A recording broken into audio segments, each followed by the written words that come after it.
శ్రీకాకుళం జిల్లా పోలాకి మండలంలో కలకలం రేగింది. పోలాకి ప్రాథమిక ఆరోగ్య కేంద్రంలో మెడికల్ ఆఫీసర్ గా విధులు నిర్వహిస్తున్న డాక్టర్ నల్లి రవికుమార్ పై దాడి జరగడం స్థానికంగా చర్చనీయాంశంగా మారింది. అదే హాస్పిటల్లో పనిచేస్తున్న ఇటు స్టాఫ్ నర్సు భర్త ఈ దాడికి పాల్పడినట్లు డాక్టర్ రవికుమార్ తెలిపారు. సమాచారం అందుకున్న వెంటనే కూడా పోలీసులు ఘటనా స్థలానికి చేరుకుని పరిస్థితిని సమీక్షించారు. బాధితుడి ఫిర్యాదుతో కేసు నమోదు చేసి దర్యాప్తును చేస్తున్నారు పోలీసులు.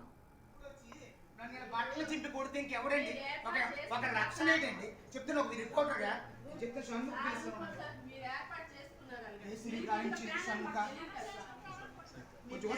నేను ఏర్పాటు చేసుకున్నాను కాబట్టి నేను దెబ్బలు కాశాను ఎందుకు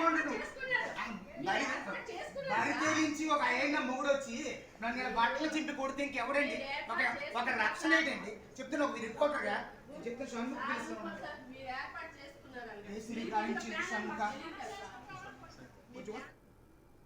ఈ రోజు ఆషాఢ మీటింగ్ అయ్యింది. ఆషాఢ మీటింగ్ లో చిన్న చిన్న సమస్యలు ఉన్నప్పుడు మేము తనకు అడుగుతున్నాం. మా కోసం ఏదో వ్యతిరేకంగా మాట్లాడింది ఆవిడ. మాట్లాడేటప్పుడు మేము ఏదో చిన్న గిఫ్ట్ అతనికి రాష్ట్రంలో అతను పెద్ద పొజిషన్ లో ఉన్నారని మేము చిన్న గిఫ్ట్ ఇవ్వడం జరిగింది. దానికోసం అతను అడుక్కుంటే గిన్నిచ్చారని అందరి దగ్గర అనడం జరిగింది. ఇక్కడ ఈవిడ ప్రూఫ్స్ అందరు కూడా అడిగారు.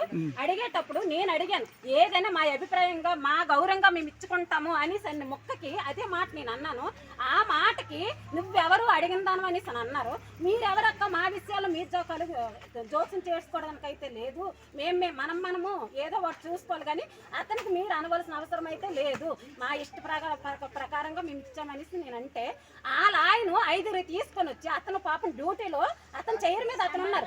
50 మంది ఒక దగ్గర కూర్చుంటే అతనికి ఆలకాలు ఏమున్నాయో తర్వాత విషయాలు అవి. కానీ అతని దగ్గరికి అతనికి వెళ్ళి మా విషయం మా తగు తనకి నాకు తగు అవుతుంటే వెళ్ళి అతను కొట్టారు 5 వచ్చేసి.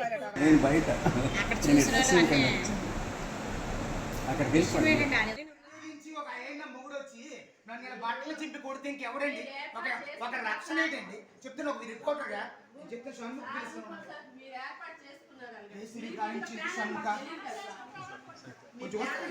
ఏర్పాటు చేసుకున్నాను కాబట్టి నేను దెబ్బలు కాశాను ఎందుకు బరి తెగించి ఒక ఆయన మొగుడు వచ్చి నన్ను ఇలా బట్టలు చింపి కొడితే ఇంకెవడండి ఒక రక్షణ ఏంటండి చెప్తున్నా ఒక రిపోర్టర్గా చెప్తే